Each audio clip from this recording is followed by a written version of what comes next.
Hello, and welcome to a new weekly market outlook video at Hydra Funding. It's the second weekly market outlook video of the year, and next week is going to be interesting. As always, we will start with looking at the economic calendar, and as you all can see, is we have no major news event. And what do I mean with a major news event?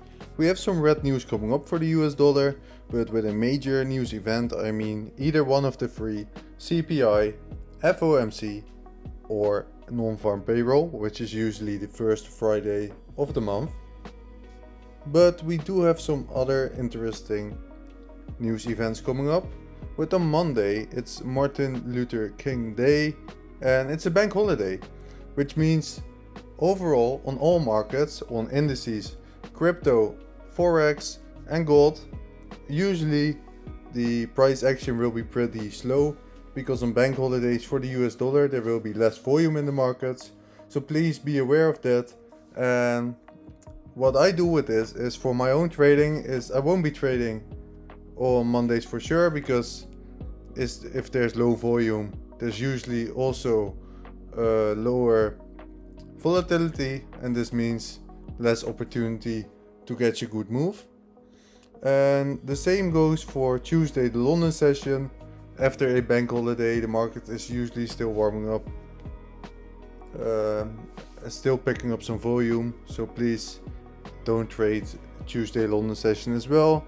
Tuesday New York session could be traded, and price action is usually way clearer. Then on Wednesday, Thursday and Friday is where most opportunity lies, where the high impact news events occur. And we also have President Trump speaking on Wednesday, which will be interesting. Don't trade before this, because you have no idea what he's gonna say. Just wait first before he's done speaking, and after that there might be an opportunity if your model occurs. Only trade A+ setups, because don't trade just because you want to trade, because there's volatility expected, because this is what overtrading is like. People want to catch this dopamine, people want to catch the move because they know the market is going to go some direction, while they have no clue where the market is going. They just want to trade because they want to trade, and not because they actually have an idea where the market is going. So please be aware of that. Then let's go over to the fun part. Let's take a look at the charts. Starting with Forex. If you have seen last week's weekly market outlook, you saw my prediction for Forex, and especially the euro dollar.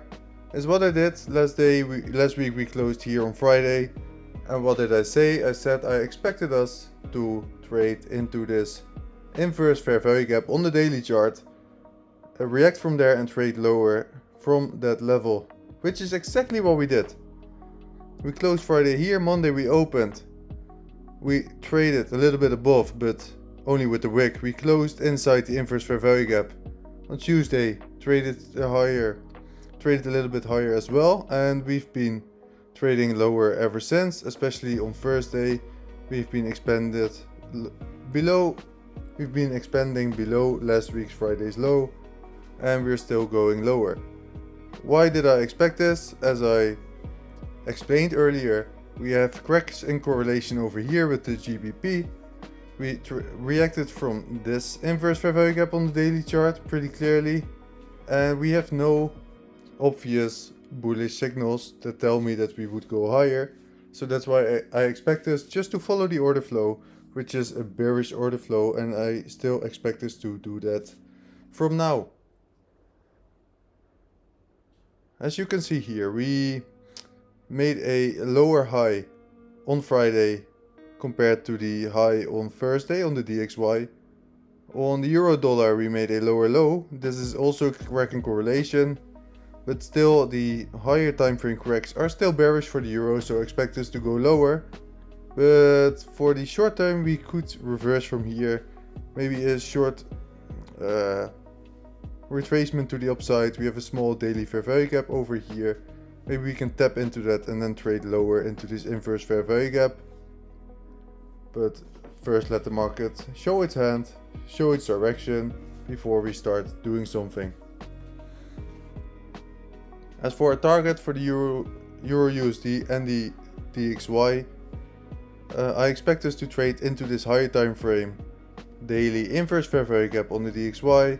Same goes for the euro dollar. Over here we have a daily inverse fair value gap as well.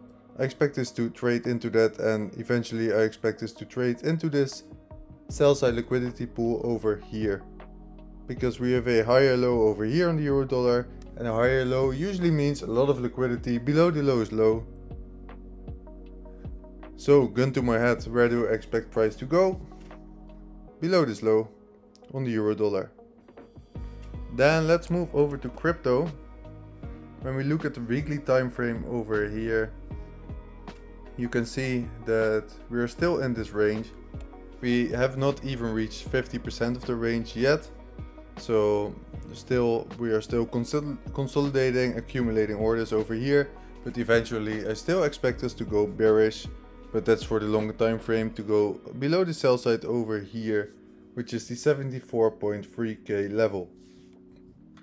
We still have really high time frame cracks over here. We made a lower time frame crack over here on between Bitcoin and Ethereum. Over here you can see that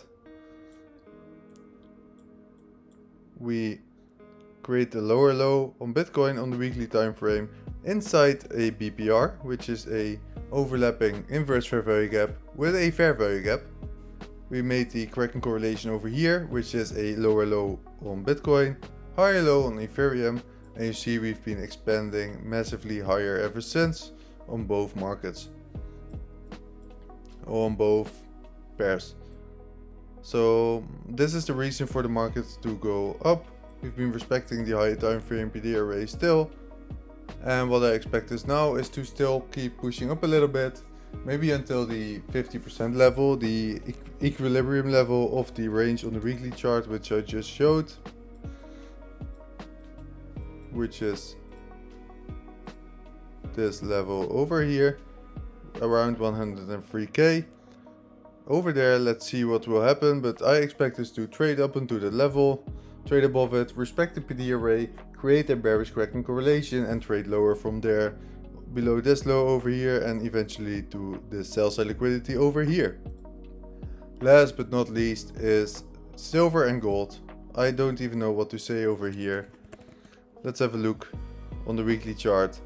As you can see, silver had a total range of 12 points in 2024. Well, last week only the candle had a range of more than 13 points. I believe it was 13.5. So last week only had more volume for gold than the total of 2024. This is how massively gold is expanding right now, how much volume there is in the gold and silver markets.